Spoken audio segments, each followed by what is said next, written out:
말씀 보겠습니다. 오늘은 요한계시록 9장 4절 보겠습니다. 자, 오늘은 요한계시록 9장과 11장 일부분을 우리가 살펴보도록 하겠습니다. 자, 요한계시록 9장 4절 제가 봉독교에 올려드리겠습니다. 그들에게 이르시되 땅에 풀이나 푸른 것이나 각종 수목은 해하지 말고 오직 이마에 하나님의 인침을 받지 아니한 사람들만 해하라 하시더라. 아멘.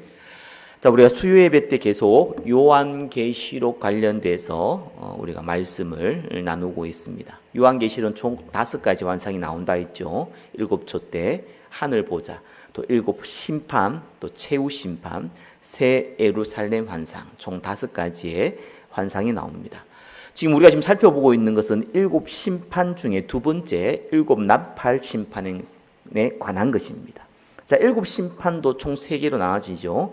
7인 도장이죠. 그 도장을 7개 띌 때에 일어나는 사건들, 그 심판에 대한 것이고요. 자, 두 번째는 7 나팔에 대한, 그 다음에 7 대접에 대한, 세 번째가 7 대접에 대한 것입니다. 중간중간에 7인, 7 나팔, 7 대접에 관련되어서 삽입구가 들어와서 저와 여러분 구원받은 백성들이 어떠한 보호와 어떠한 축복 아래 있음을 중간중간에 기록해 두고 있습니다. 자, 7인, 7 나팔, 7 대접.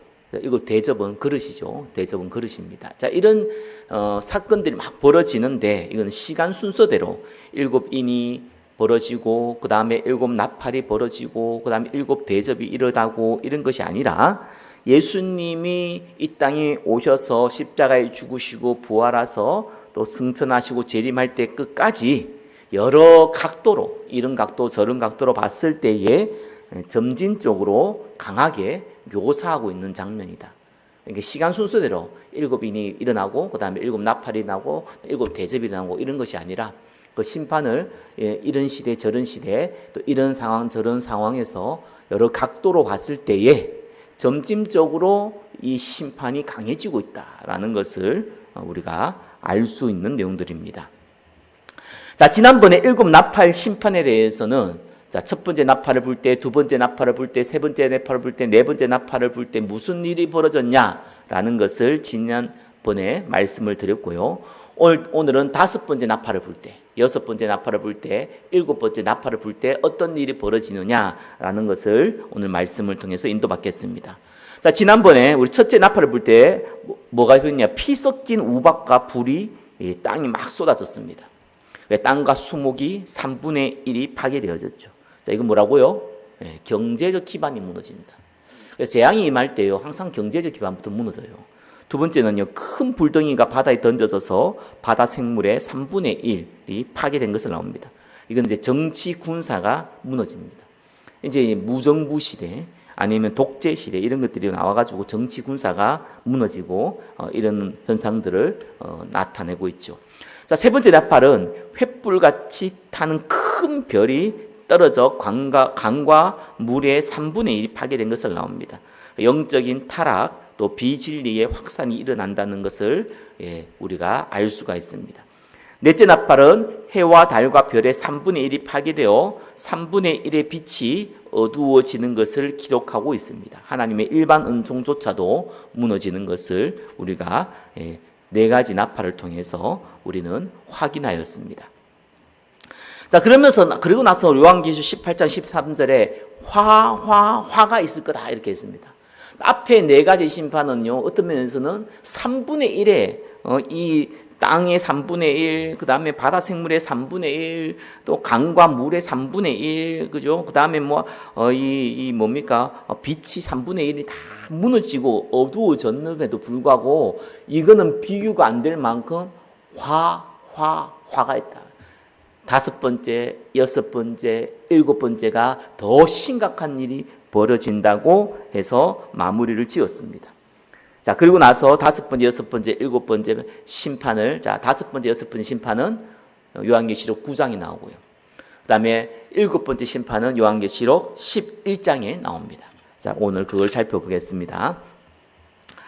자, 6번째 나팔하고 7번째 나팔, 5번째, 6번째, 7 나팔이 왜 심각하냐? 특별히 이제 일곱 번째 나팔은 이제 하나님이 예수님이 재림하는 그 내용이고요. 다섯 번째, 여섯 번째 나팔에 불 때에 일어나는 일이 왜 심각하냐? 이거는 직접적으로 어떤 자연계를 통해서 아니면 정치 군사를 통해서 오는 문제가 아니라 직접적으로 사람을 괴롭히는 이제 일이 벌어집니다. 자, 이게 얼마큼 고통스럽고 어렵냐? 어쩌면 앞에 첫 번째 나팔, 두 번째 나팔, 세 번째 나팔, 네 번째 나팔이 다르게 보면 우리의 육신적인 고통이 크다면은요. 다섯 번째와 여섯 번째는요, 정신적, 영적 이런 고통이 이제 심각하게 임하는 것을 기록하고 있습니다. 자, 첫 번째 보겠습니다. 다섯 번째 심판은 영적, 정신적, 도덕적 고통입니다. 자, 계시록 9장 1절에서 11절까지 기록되어 있는데 제가 하나씩 읽어드리겠습니다. 다섯째 천사가 나팔을 불매. 자, 다섯 번째 나팔이 불어졌습니다. 그때 내가 보니 하늘에서 땅에 떨어진 별 하나가 있는데, 자, 하늘에서 땅에서 떨어졌다. 이거는 사탄을 얘기합니다. 마귀 사탄을 얘기합니다. 이사야 14장 12절, 누가복음 10장 18절에도 떨어졌다는 표현을 쓰죠. 예수님께서도 사단이 하늘로부터 번개같이 떨어진 것을 내가 보았노라 했죠.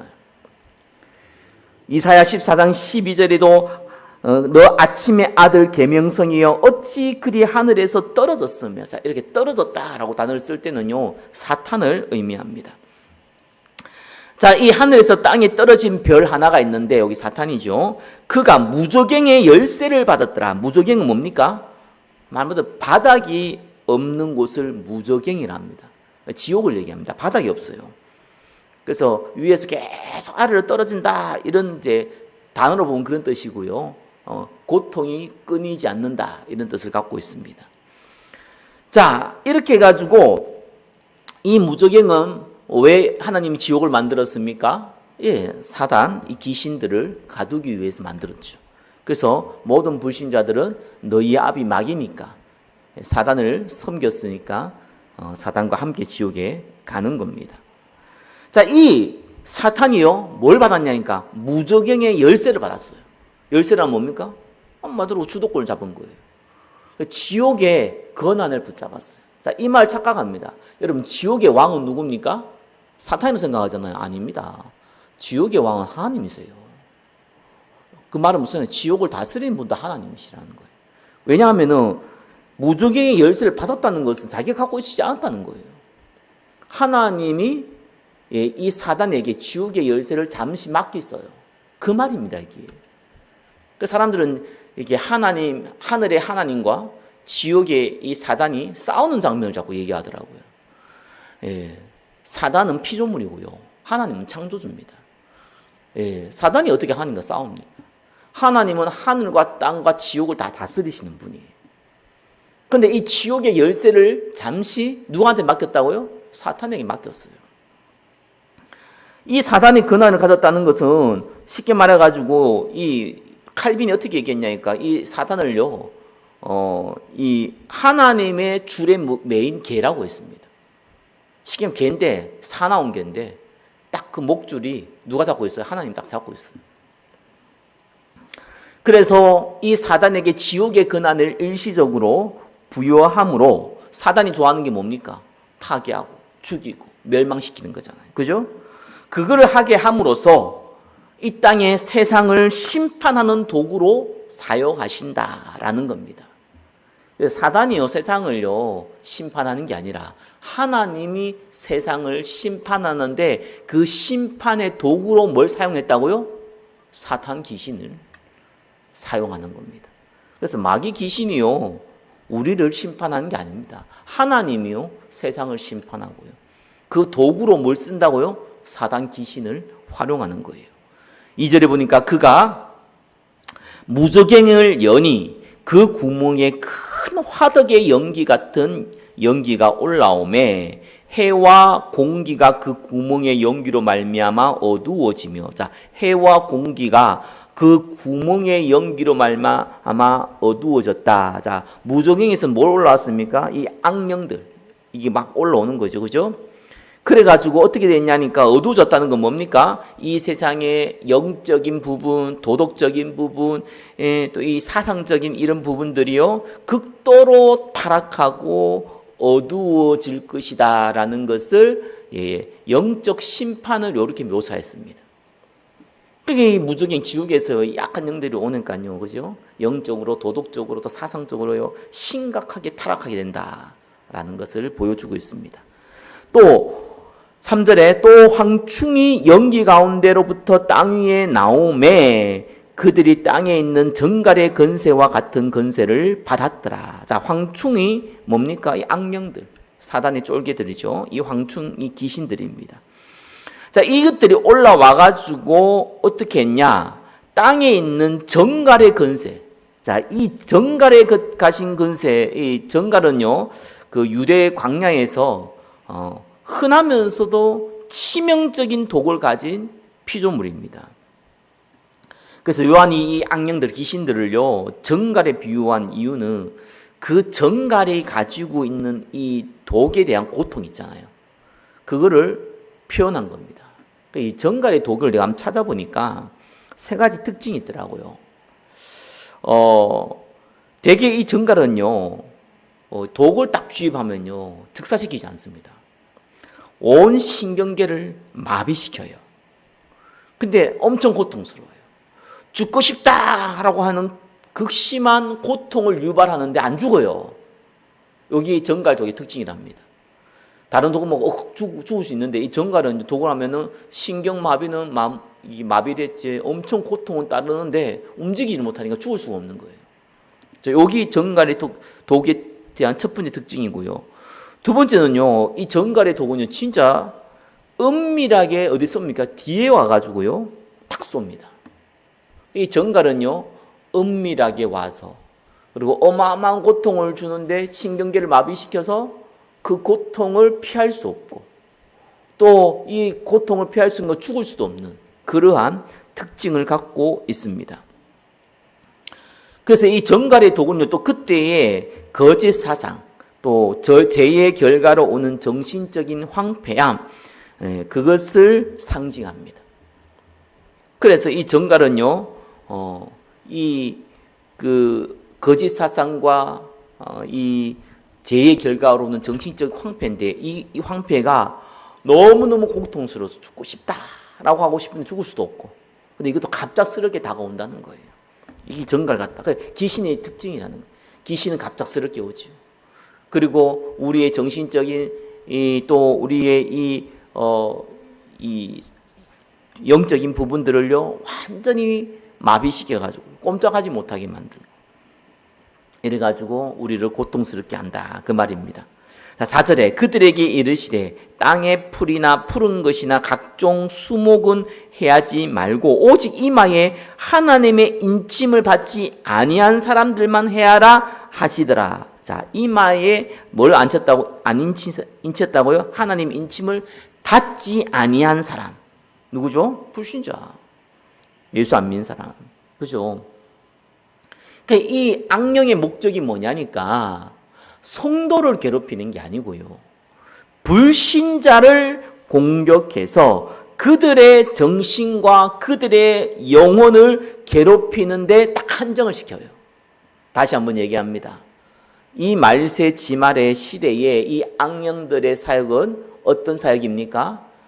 성도를 괴롭히는 게 목적도 아니고 불신자를 향하여서 그들의 정신과 그들의 영혼을 공격해서 고통스럽게 만드는 것입니다. 그러니까 쉽게 말해 사단을 섬기는 자를 사단이 공격을 해요. 이걸 보고 흔히 자기 파멸이라고 합니다. 그럼 우리 하나님을 섬기는데 하나님이 하나님 섬기는 자를 파멸합니까? 아니잖아요. 근데 사단은 뭡니까? 자기를 섬기는 자를 파멸합니다. 자, 이렇게 악의 이 사단의 목적이 뭡니까? 죽이고 멸망시키는 게 목적이기 때문에 그래요. 그 성도를 죽이고 싶어도 못 죽이는 거예요. 왜? 하나님의 보호 아래에 있으니까. 그죠? 그래서 성경은 동시에 불화살을 쏜다고 합니다. 공격을 해요. 그러나 하나님 보호 아래에 있어요. 그게 다른 거예요. 불신자는 하나님 보호 아래에 있지 않습니다. 그 자체가 저주고 재앙이고 멸망이고요. 구원받은 백성은 현실에서 이런 고통을 안 당하냐? 당하는데 하나님의 보호 아래에 있다. 곡이 다릅니다. 자, 5절에 그러나 그들을 죽이지 못하게 하시고 5달 동안만 괴롭게만 하게 하시는데 그 괴롭게 함은 정갈이 사람을 쏠 때의 괴롭게 함과 같더라. 자, 정갈이 사람을 쏠 때 하는 괴로움, 아까 좀 더 얘기했죠. 온 신경세포를 마비시켜서, 그죠? 죽고 싶어도 죽을 수 없는 그러한 고통 가운데 거한다라는데, 재밌는 거는 5달, 그죠? 죽이지 못하고 5달 동안 괴롭힌대요. 그러니까 이 불신자, 사단이 불신자를 괴롭히는데도 불구하고 또 불신자를 죽이지도 않아요. 왜? 하나님 땅은 못 죽이게 해놨어. 그것도 또 5달만 해. 자, 영적, 정신적 고통을 주는데 우리가 허무함, 우울증, 증오, 중독, 두려움, 공황장애 이런 것들을 주는데, 그거를 5달 한다. 왜 5달이냐는 게 이 황충이 메뚜기죠. 이 메뚜기 실제 수명이요. 5개월에서 10개월입니다. 그래서 이건 은유적인 표현이에요. 그러니까 제한된 시간 동안만 고통을 준다. 왜 그렇습니까? 최후 심판은요, 지옥이에요. 모든 불신자의 최후 심판은 지옥이기 때문에 이 땅에 있을 동안에 계속해서 제한된 시간에서 고통을 준다라는 얘기입니다. 자, 여기서 괴롭게 한다는 건요, 바사니스토신이라는 단어인데 육체적인 고통이 아닙니다. 이거는요, 정신적, 영적 고뇌를 얘기합니다. 그래서 이 불신자를 향해서 직접적으로 정신적으로 영적으로 고통과 고난과 어려움을 주는 거예요.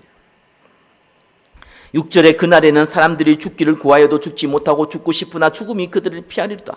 자, 이 죽음에 막 피해요. 그 말 좀 약간 죽음을 가지고 인격체를 부여한 것처럼 얘기하고 있죠. 그것은 뭐냐니까 생명의 주권이 누구한테 달려 있습니까? 하나님한테 달려 있잖아요. 죽음조차도 하나님의 주권 속에 있다는 거예요. 그러니까 죽어도 하나님이 허락지 않으면 못 죽습니다. 이렇게 하나님이 심판을 딱 하시는데 어떻게 하냐?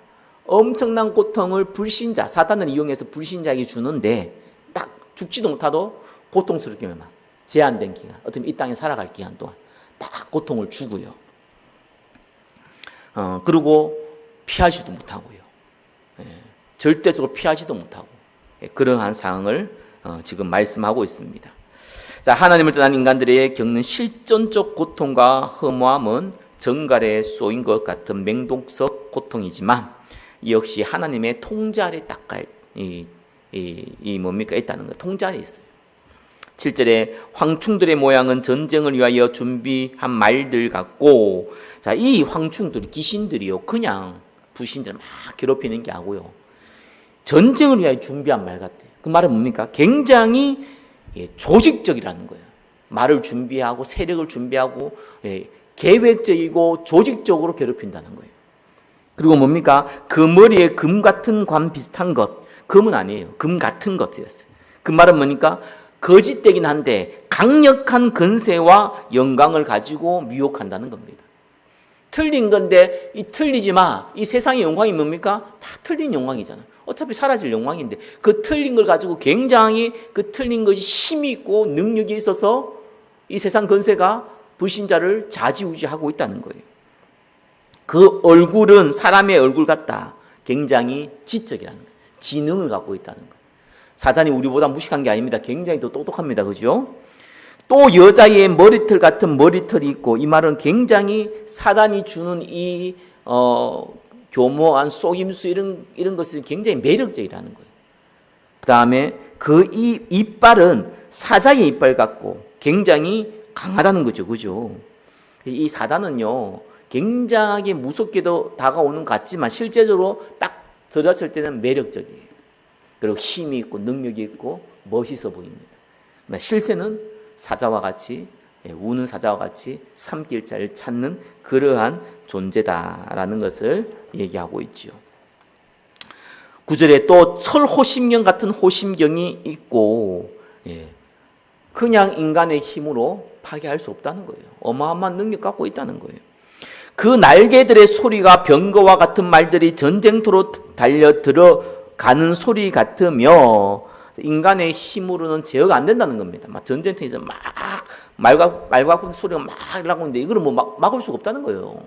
사람의 힘으로 막을 수 없다. 10절에 또 정갈과 같은 꼬리와 쏘는 살이 있어 그 꼬리에는 5달 동안 사람들을 해하는 건세가 있더라. 자, 정갈이 굉장히 큰 고통을 주는 것이죠. 죽지도 않고 신경을 완전히 마비시켜서 굉장히 고통을 준 이 정갈 같은 꼬리와 쏘는 살이 있다. 근데 이것이 5달 동안 하나님 통제 아래에 있다는 거예요. 똑같은 위의 내용들을 반복했죠. 11절에 그들에게 왕이 있으니 무저갱의 사자라. 무저갱의 사자. 그렇죠? 이거 사단을 얘기하죠. 히브리어로는 그 이름이 아바돈이요. 헬라어로는 그 이름이 아불루온이더라. 파괴자라는 뜻입니다. 아바돈, 아불루온, 이게 다 파괴자 이런 뜻을 갖고 있습니다. 자, 하나님이 사단을 또 그 악령을 이용해서 불신자를 어마어마하게 정신적으로 영적으로 고통을 주는데 죽이지도 않고 계속 고통해서 최후의 심판은 지옥이니까요. 딱 고통을 주는데 그것도 하나님이 딱 제한해서 하나님 통제 아래서 주는데 실제로 이 사단의 세력에 공격을 당하는 모든 불신자들은 이 사단이 주는 그 매력과 그 고통과 그 힘을 피할 수도 없고 그 힘을 막을 수도 없다는 거예요. 절대적으로 그들에게 임한다라는 것을 얘기하고 있습니다. 자, 이거는 뭐 전쟁이 일어나고 아니면 자연재해가 일어나서 당하는 고통하고 다른 고통이에요. 근데 이걸 가지고요, 사실은 이 사도 요한은요, 화가 있다 그랬어요. 왜 그랬습니까? 육신의 고통과 비교가 안 되는 고통이라는 거예요, 이 고통이. 그래서 영적, 정신적, 이 도덕적 고통은요, 육신으로 당하는 어떤 고통하고는 비교가 안 되는 어마어마한 고통이 임한다는 것을 얘기하고 있습니다. 자, 두 번째입니다. 6번째 심판은 영적, 정신적, 도덕적 죽음입니다. 자, 이 고통을 당하다가 이제는 어떻게 됩니까? 죽는 거예요. 자, 보겠습니다. 12절에 첫째 화는 지나갔으니 보라 아직도 이후에 화 둘이 이르로다. 자, 이 5번째, 6번째, 7번째가 얼마나 심각한 것인지, 그죠? 앞에 요한계시록 8장에 나와 있는데 이제는 하나 지나갔어요. 그 다음에 두 번째 화가 일어난 겁니다. 13절에 여섯째 천사가 나팔을 불 때에 내가 들으니 하나님 앞 금제단 네 뿔에서 한 음성이 나서 나팔 가진 여섯째 천사에게 말하기를 큰 강 유브라데에 결박한 네 천사를 놓아주라 하매. 자, 큰 강 유브라데입니다. 이 유브라데는요, 이스라엘과 또 아수르, 이 바벨론의 그 사이에 있는 경계선입니다. 즉 쉽게 말해가지고 사단의 세력이 진을 치고 있는 그 영적 경계선인데 이것이 무너지는 거예요. 결박한 네 천사 누굽니까? 악령들이죠. 힘이 센 악령들을 얘기합니다. 자, 이것이 놓아주라 한다는 것은 뭡니까? 그전에는 붙잡혀 있었다는 거죠. 누구에서? 하나님의 손에서. 이것도 다 하나님의 통제 아래에 있어요. 심판과 재앙은요, 하나님의 통제 아래서 합니다. 하나님의 철저한 통제 아래서 이루어지는 것이지 인간의 노력과 사단의 어떤 힘을 의해서 되는 게 아니라 하나님이 딱 통제하고 있다는 거예요. 자, 이 결박한 네 천사가 딱 하나님의 시간표가 되니까 놓여졌어요. 그죠? 그래가지고 이들이 본격적으로 사람을 죽이는 일을 벌입니다. 15절에 네 천사가 놓였으니 그들은 그 연, 월, 일시에 이르러 사람 3분의 1을 죽이로 준비된 자들이더라.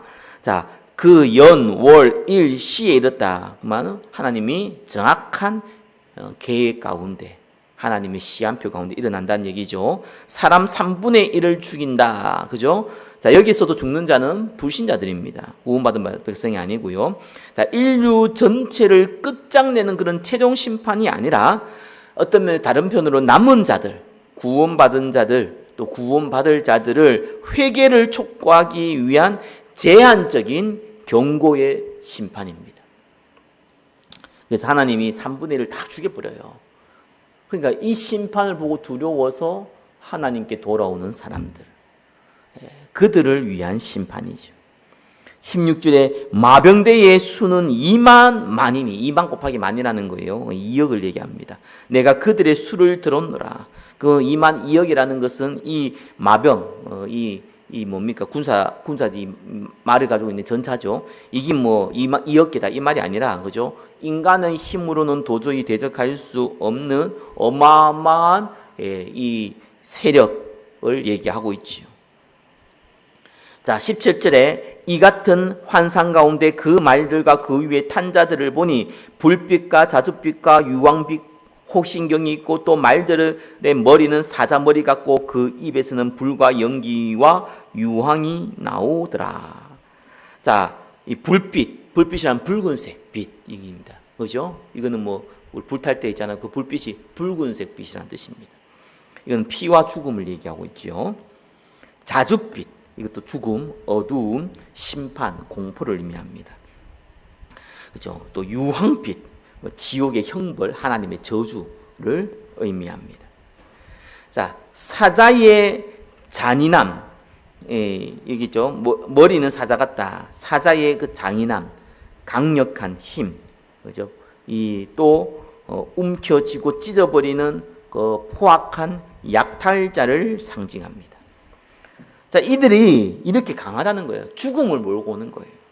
18절에 이 세 재앙 곧 자기들의 입에서 나오는 불과 연기와 유황으로 말미암아 사람 3분의 1이 죽임을 당하니라. 자, 앞에는 영적, 정신적, 도덕적 고통을 계속 주다가요, 어느 날 시간표가 되니까 이들이 어떻게 합니까? 막 자살하고 서로를 죽이고, 실제로 그 이단들이 막 우리나라도 있고 뭐 여러 가지 뭐 옴교도 이런 거 있잖아. 일본에 보면 이들 이렇게 막판에 막 다 죽이고 다 자살하고 하죠. 이런 일이 실제로 벌어집니다. 그러한 사건 하나가 사실 성경과 그대로 연결되어 있어요. 그래서 이건 시간 순서가 아닙니다. 이런 일이 벌어지는 거 실제로. 그래서 영적, 정신적, 도덕적 고통이 심해지니까요, 이제는 서로가 서로를 죽이고 자살하고 막 이런 일들을 실제로 일어남을 성경은 기록하고 있습니다. 이 세 재앙 곧 자기들의 입에서 나오는 불과 연기와 유황으로 말미암아 사람 3분의 1이 죽임을 당하니라. 그 말들의 힘은 입과 꼬리에 있다. 자, 이건 좀 알아야 됩니다. 무슨 말이냐니까 이 꼬리라는 거는요, 이사야 9장 15절에 보니까 그 머리는 곧 장로의 존귀한 자요, 그 꼬리는 곧 거짓말을 가르치는 선지자라 나옵니다. 그 말은 뭡니까? 이 꼬리라는 단어가요, 이 뭐 거짓 선지자, 적그리스도의 사상, 반기독교적인 철학, 이단의 이 내용들을 의미합니다. 자, 그래서 말들의 힘은 입과 꼬리에 있다라는 것은 그 거짓 선지자, 또 그들이 말하고 있는 적그리스도의 사상, 이단 사상, 또 반기독적인 철학 이런 걸 통해 가지고 거기에서 그들을 죽이는 그러한 힘을 얘기하고 있습니다. 그 힘이 어디 있다고요? 입과 꼬리. 거짓 선지자들의 그 입, 거기에 있다는 거예요. 자, 꼬리는 뱀 같고, 뱀은 미혹하다는 의미를 갖고 있죠, 그죠? 그래서 요한계시록 12장 9절에도 큰 용이 내쫓기니 곧 뱀, 곧 마귀라고도 하고 사단이라고도 하며 온 천하를 꿰는 자라 했습니다. 꿰요. 꼬리에 머리가 있습니다. 희한하죠. 그 꼬리에 머리가 있습니다. 그 꼬리에 머리가 달려 있어요. 그 말은 무슨 말입니까? 굉장히 미혹적이면서 동시에 굉장히 지능적이고 또 굉장히 계획적이다 이런 말이에요. 그 꼬리, 그렇죠? 이 꼬리가 뭡니까? 거짓 선지자인데 이 꼬리에 앞에 그 꼬리 뒤에다 머리가 달려 있어 가지고요. 이 거짓 선지자들이 말하는 이 거짓 사상들, 또 그들이 말하고 있는 반기독교적인 철학들 이런 것들이 뭐라고요? 결국은 굉장히 미혹적이고 지능적이고 계획적으로 인간을 공격하고 있다. 또 공격한다라는 것을 얘기하고 있습니다. 그래서 죽인다는 거예요. 실제로 죽는 거예요. 자, 영적, 정신적, 도덕적 고통으로 말미암아 피할 수 없는 고통을 당하다가 어떻게 합니까? 결국은 죽여버리는 거예요. 그 고통 속에서 죽여버려요. 그것이 5번째 여섯 번째 심판에 대한 나팔 심판에 대한 내용입니다. 자, 세 번째입니다. 회개하지 않는 비참한 영적 현실을 맞이하게 됩니다. 자, 요한계시록 9장 20절 21절. 자, 이렇게 다섯 번째, 여섯 번째 심각한 고통이 임함에도 불구하고 20절에 어떤 일이 벌어집니까? 이 재앙에 죽지 않고 남은 사람들 누구죠? 이 재앙에 죽지 않고 남은 사람들이 불신자들이죠. 불신자 중에 남은 사람들이죠. 그 사람들이 뭡니까? 회개하지 않는다. 손으로 행한 일을 회개하지 않는다. 오히려 여러 귀신과 또는 보는 것과 듣는 것과 다니는 것과 하지 못하는 금, 은, 동과 목석과 우상에게 절한다. 그러니까 이렇게 우상 숭배 계속한다는 거예요. 이렇게 하면 이렇게 어마어마한 고통을 당하고, 그죠? 디모데 후서에서 나와 있듯이, 그죠? 돈을 사랑하고 세상을 사랑하고 이렇게 어마어마한 고통을 당함에도 불구하고도 그걸 뻔히 보고도요, 우상 숭배예요. 영적 타락을 얘기하고 있죠. 21절에 또 그 살인과 복술과 음행과 도둑질을 회개하지 아니하더라. 이건 도덕적 타락을 얘기합니다. 영적 도덕적 타락을요 회개하지 않아요. 이것 때문에 어마어마한 고통이 오고 이것 때문에 심지어 다 죽는데도 불구하고 그거를 뻔히 보고도요 놓칠 수가 없는 거예요. 그래서 복술이라는 단어가 나오는데 복술은요 환각 성분이 있는 독초나 약물을 얘기합니다. 복술이 뭐 주술 같은 게 아니고요. 이 복술이라는 것은 과거에 이 주술사들이요 이렇게 환각 형상 약초를 써가지고 뭔가 영적 체험을 하게 만듭니다. 그걸 보고 복술이라고 합니다. 자, 이렇게 하고 나서 이제 요한계시록 10장에서 11장 13절까지는요, 이제 일곱 나팔 심판 가운데 그 내용을 설명하면서 중간에 삽입구로 딱 집어넣었어요. 그래서 이제 그 내용은 다음 주에 얘기하고요. 자, 이제 일곱 번째 심판이 나옵니다. 일곱 번째 심판은 요한계시록 11장 14절입니다. 그 중간에 있는 건 삽입구고요. 11장 14절에 나옵니다. 자, 둘째 화는 지나갔으니 보라 셋째 화가 속히 이르노다다. 일곱째 천사가 나팔을 불매 하늘에 큰 음성이 나서 이르되 세상 나라와 우리 주와 그와 그리스도가 나라가 되어 그가 세세토록 왕노릇 하리로다 하니. 네 번째 보겠습니다. 요 내용이 이제 요한계시록 11장 14절에 나옵니다. 빠뜨렸네요. 네 번째 보겠습니다. 일곱 번째 심판은 교회의 승리와 역사의 종지부입니다. 자, 일곱 번째 딱 나팔을 부니까 어떤 일이 벌어졌냐? 16절에 하나님 앞에서 자기 보좌에 앉아있던 24장로는 뭐라고요? 구원받은 모든 백성. 자, 엎드려 하늘에 땅을 대고 하나님께 경배했다라고 나오고 있죠. 그죠? 자, 하나님께 경배하는 모습이 나옵니다. 17절에 이르되 감사하옵나니 옛적에도 계셨고 지금도 계신 주 하나님 곧 전능하신 이여 친히 큰 권능을 잡으시고 왕노릇 하시도다. 자, 예수 그리스도께서 마침내 재림하셨죠. 그리고 도달하셨습니다. 이 땅에 오셨습니다. 이제 더 이상 기다릴 미래가 아니라 주님이 친히 이 땅에 오셔서 권능을 가지고 이 땅에 오셔서 종말이 성취되었음을 선포하는 내용입니다. 자, 미래에 있을 일이죠. 자, 일곱째 나팔을 불 때는 이제 예수님 재림이에요. 자, 18절에 이방인들의 분노하며 주의 진노가 내려 죽은 자를 심판하시며 종 선지자들과 성도들과 또 작은 자든지 큰 자든지 주의 이름을 경외한 자들에게는 상 주시며 또 땅을 망하게 하는 자들을 멸망시킬 때로소이다 하더라. 자, 이방인들이 분노한다. 그죠? 하나님을 대적하고 악을 행하는 상태를 얘기하죠. 주의 진노가 내려 죽은 자를 심판하셨다. 그죠? 모든 인류가 육체적 부활 이후에 최종적인 심판을 얘기합니다. 그래서 심판은요, 마지막 심판은 죽은 자, 산 자는 전부 다 어떻게 됩니까? 부활합니다. 새로운 몸. 그래서 이 불신자들은 부활한 몸을 가지고 지옥 가는 거고요. 구원받은 백성은 부활한 몸을 가지고 천국에 가는 겁니다. 자, 심판을 마지막에 하는 거죠. 그렇죠? 또 어떻게 합니까? 구원받은 사람, 경외하는 사람들 어떻게 합니까? 그들에게는 하나님의 기업, 또 천국의 선물이 기다리고 있습니다. 수고와 노력 많이 한 자가 아니라 어쩌면 예수 그리스도를 믿고 구원받은 모든 백성에게는 차별 없이 하나님이 영원한 천국의 기업을 주신다라고 얘기하고 있죠. 자, 땅을 망해한 자들이 멸망시킬 때로소이다. 거짓 제약과 거짓 사상으로 성도를 박해했던 사탄, 또 그를 따르는 불신자들은 영원한 지옥 형벌로 떨어진다라는 것을 기록하고 있습니다. 그래서 7번째 그 나팔 불 때에는 최종적인 재림의 시간표를 얘기하고 있습니다. 말씀을 맺겠습니다.